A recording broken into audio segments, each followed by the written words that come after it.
It was not until I was about 30 that I took to the camera in a serious way, in a way that led me to achieve my own signature aesthetic, the Michael Sweet photographs that people know today. But it was not a quick or easy road to achieve this signature. It took time, it took experimentation, and it was, in many ways, by accident. I set out to be a flaneur, a voyeur, but not a photographer. The camera was with me only because it was familiar to me. It had been with me. It was routine for me to make photographs. In the end, a lot of things have converged to form my photographs in this way.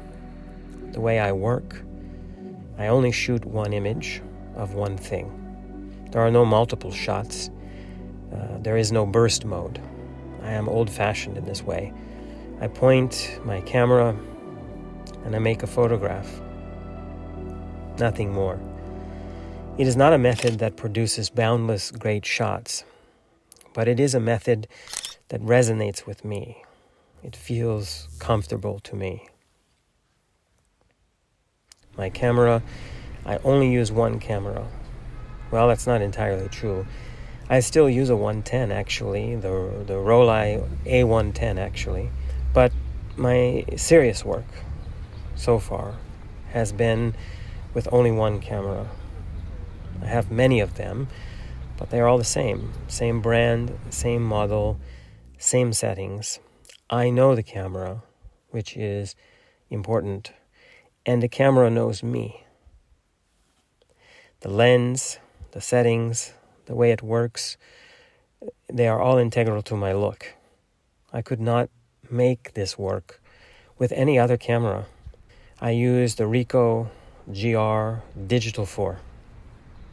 My editing process, namely no editing process, is also a big part of my aesthetic. I adjust contrast. Yes, I love high contrast, but that's it. The rest is what the camera has given me. I am interested in what makes people individuals. What is unique to each person. Many photographers focus on the eyes. The eyes become the central aspect of the photograph, and they steal the show. I do not like eyes. Eyes do not interest me. Often, I frame out the eyes, or more correctly, I hone in on other parts of the body, which does not allow me to also include the head or the eyes. This aspect of my work unnerves some people. This is a good thing. If you can make someone feel something, anything, when they look at your work, you are doing well. Eliciting any emotion is a huge feat, and this is especially true given the visually choked nature of our contemporary world.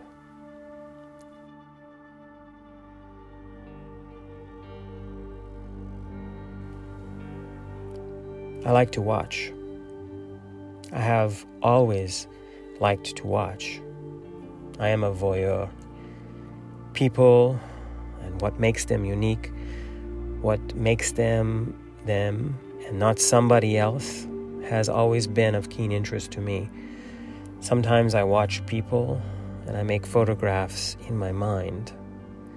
I have made thousands of photographs in my mind. I'm always seeing in photographs. By the time I took up the camera in a serious way, I was already a master of seeing in photographs. I was already a master voyeur. I was already very comfortable with following people in the streets, with invading their space and scrutinizing their personalities, their appearances, their idiosyncratic peculiarities. Scars, wrinkles, jowls, flab, tan lines, veins, protruding elbows, bloated ankles, pimples, dimples, moles, butt cracks, double chins, triple chins, no chins, stray hairs. This is the stuff that I work with. These are the things that attract my attention, my vision, and then, subsequently, my lens.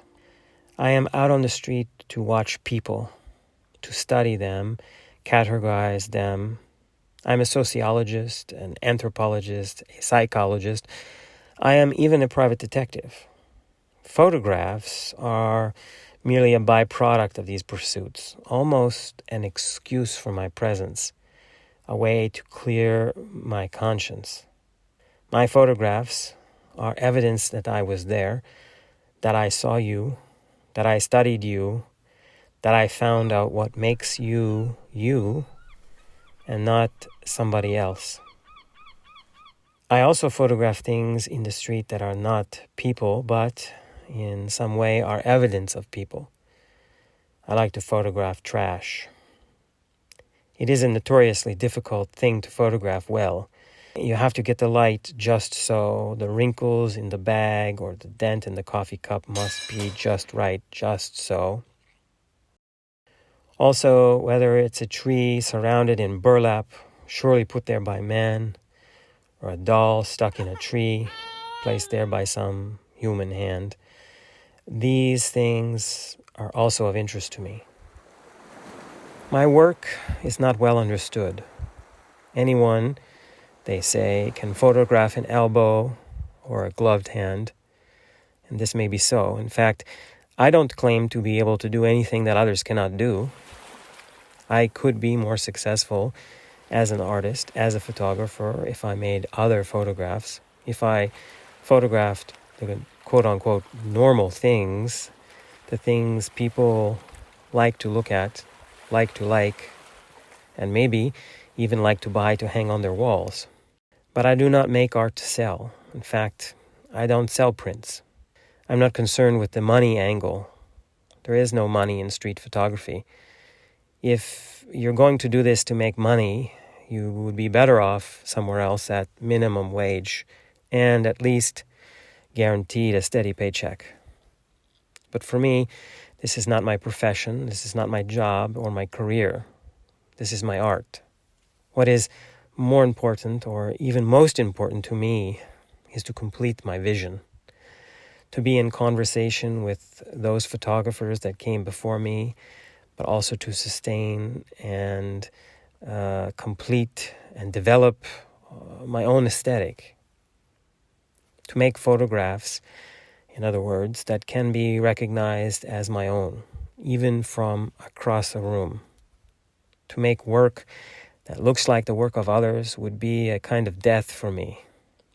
If my photographs were easy to look at or pleasant and pretty, they would be a complete failure. My work needs to be ugly enough to disrupt, to make the viewer uneasy. I want you to see what you cannot see with your naked eyes, to look at the things that you do not want to look at, that you think are ugly or painful or dreadful or weird or odd or freaky or mundane or pedestrian. The more people dislike to look at my work, the more successful my work becomes. It has to be that way. This is voyeurism. This is how it works.